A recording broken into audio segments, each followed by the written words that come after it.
Hello and welcome to episode 3 of We Ain't Got a Barrel of Money here on YouTube.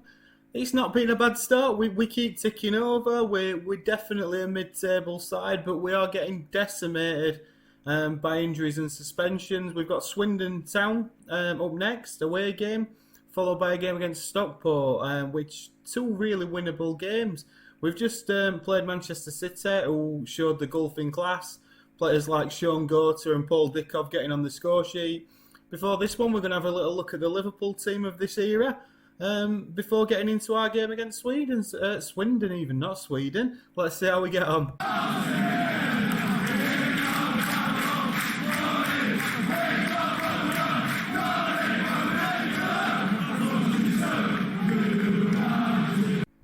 So then, let's have a look at this Liverpool side. So managed by Gerard Houllier, Robbie Fowler vice captain, Steve Staunton captain of the club, with Michael Owen as the key player. Michael Owen did finish up in real life as the top scorer that season for them. And let's have a look at the team. So we've got players like Jamie Redknapp, 13.5 million valued at 19 passing. Deep line playmaker, 26 years old. We've obviously got the man Steven Gerrard, 19 years old. Obviously will go on to be the long-term captain of the club. We think, again, it can change in this database. There's no reason why Steven Gerrard couldn't leave Liverpool. Vesterveld, Brad Friedel, Sami Hyypiä, of course, little Michael Owen. I mean, look at them stats. Acceleration, agility, pace, finishing. You can see why he's got 10 goals in 10 appearances so far this season. Intertoto Cup. Wow. And that's really the major of it. Titi Kamara, Patrick Berger, Dietmar Hamann. Got some cracking players. Look at the wages though. Just look at the wages. No, Steven Gerrard's on £9,000 a week. Imagine what they'd be on now. Jamie Redknapp. Do you know what I mean? These players would be on sort of 100,000s easy now playing for Liverpool. They actually finished fourth in real life this season. They didn't win the FA Cup or the League Cup. So that's the Liverpool side of this era that you never know. We might be lucky enough to play in a few seasons' time. Or maybe we get them in the Cup. You never know. Back to what's happening with the Blades. So you saw us against Crewe. We then got back-to-back draws at home to Charlton and at home to Fulham. The Fulham game, they were playing a 4-3-3, but I am going to have to show you this goal if we can, because it was an absolute worlder, which saw Michael Tong become the club's youngest ever goal scorer. Let's see if this is it. I believe this is it. So it's crossed and it headed down by Andy Smith. Bobby Ford laid it off, and Michael Tong, woof, gets in there, son, with a stunner. So that was that. And then Paul Pesky-Salido, a man who joined the Blades in real life, scored a header.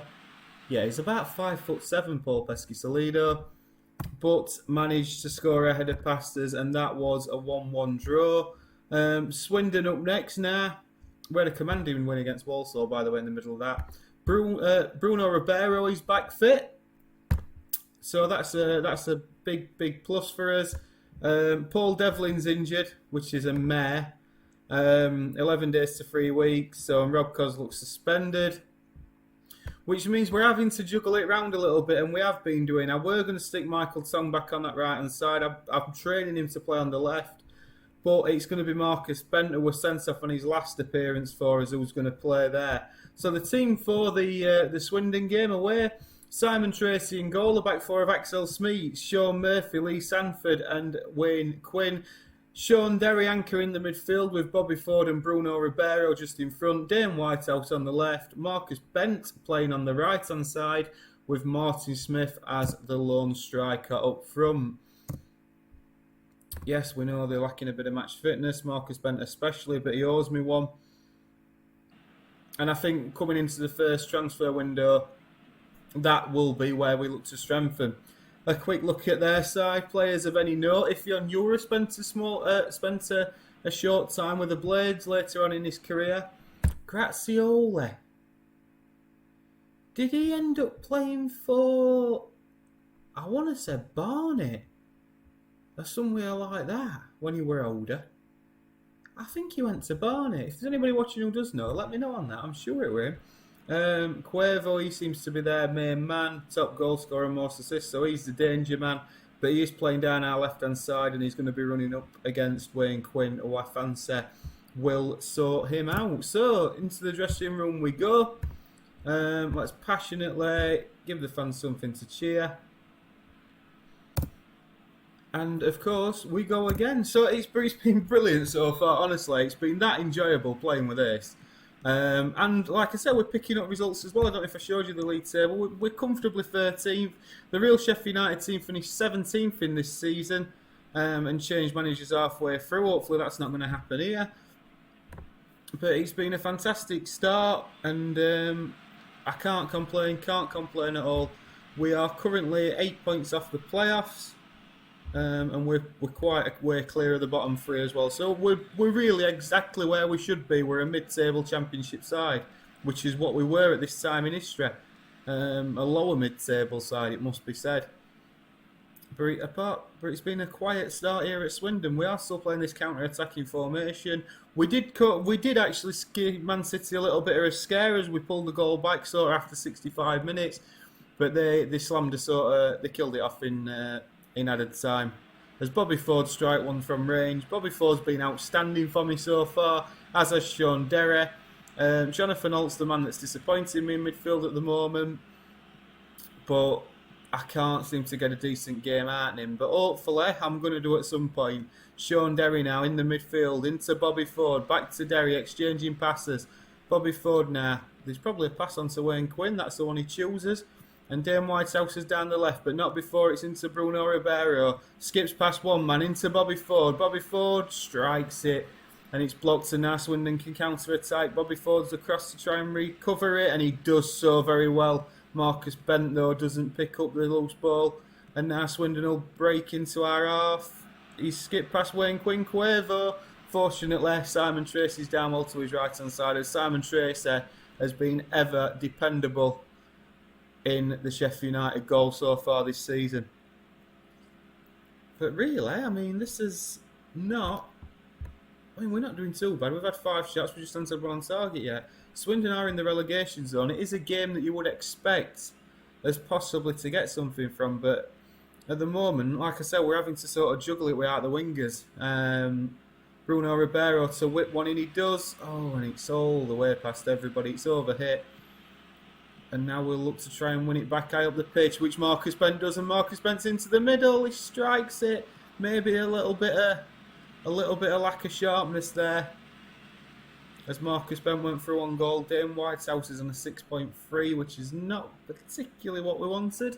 But 0-0, 64% possession.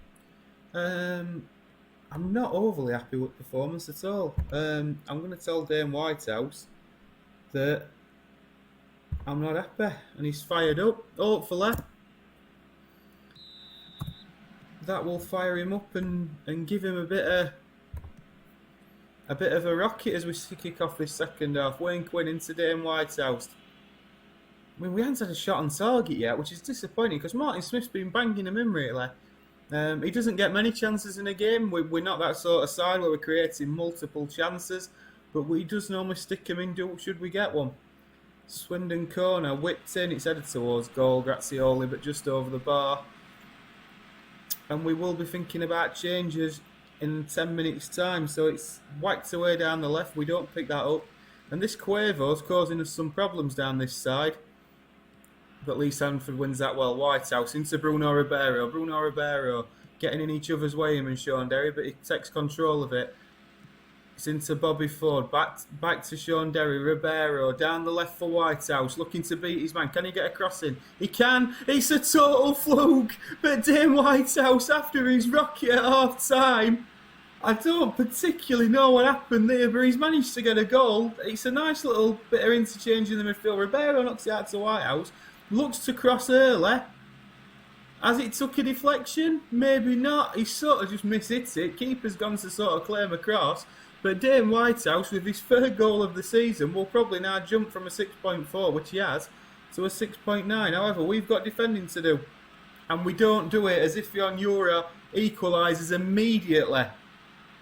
And that is disappointing. maybe the fact we didn't deserve that lead anyway. But, I mean, I'm not sure. I think Bobby Ford's marking him there. Tracy's got a cross, but not quite managed to get there. It's a bit of a mismatch, really. But now we've got a chance as Bobby Ford whips one in. Oh, and it's headed away, and Swindon will try and counter. And if Ionura is having a good game against us here. Never really did it at lane. Never really did it. As Marcus Bent closes down their left back, he knocks it long. It's headed down though. I don't feel like we're in control of this at all. Bobby Ford's got more defending to do, and he does it very well. Now Bruno Ribeiro, can we break? And I expect better from my Portuguese midfield maestro than that pass. As Cuervo's down this side again, and Simon Tracy has to make a good save. We're looking a bit creaky here at the back. Swindon will whip in again. It's headed away this time by Sean Murphy. Marcus Bent tries to press. We can't regain possession. Ribeiro's pressing. We're pushing them back pretty well. And I think that's going to be the cue for changes. They're playing a flat 4-4-2. Surely we can... Do we match them up? Do we match them up? I'm not sure. I don't think we do. I think we keep playing our game. I'm looking at Michael Tong. And I'm going to bring Michael Tong on that side. It's not the position I particularly want to be playing him in, but at this moment, it's the position that he finds himself in. Because I'm trying to sort of just bring him on now and then. I can't really play him where I want to play him. As Swindon have a free kick that's whacked, unfortunately deflected away. But it does look like it is all Swindon at this end, at this sort of point in the game, and I think we're going to make another substitution. And I think it's going to be a double substitution. It's going to be Curtis Woodhouse on for Bruno Ribeiro. And it is going to be Jonathan Hunt on for Bobby Ford. The thinking behind that is the height, because it looks like Bobby Ford were marking Ionura. It's the height, and also it might just, as balls start coming towards end of the game, we might just have to head them away. But a 1-1 draw, should we get it? A Swindon cross in, it's headed towards goal. Simon Tracy collects. Neil Shipley's just scored. He's another one that we will be looking at in future. But a 1-1 draw away at Swindon. Is it a good result? No. Is it the end of the world? No. I think we can safely say that that's not the end of the world. We've got a game against Stockport. Michael Tong's jaded and could do a rest. That's fine. Yeah, I don't think that's the end of the world. I think we've done okay there. And we'll keep pressing on. I don't think we're going to pull up many trees this season. I really don't. But we didn't in real life. So if I can beat 17th, I've done better than real life, and that's all I can ask. If you did enjoy that, please do leave a like and hit subscribe. And we'll see you on the next one. See you later.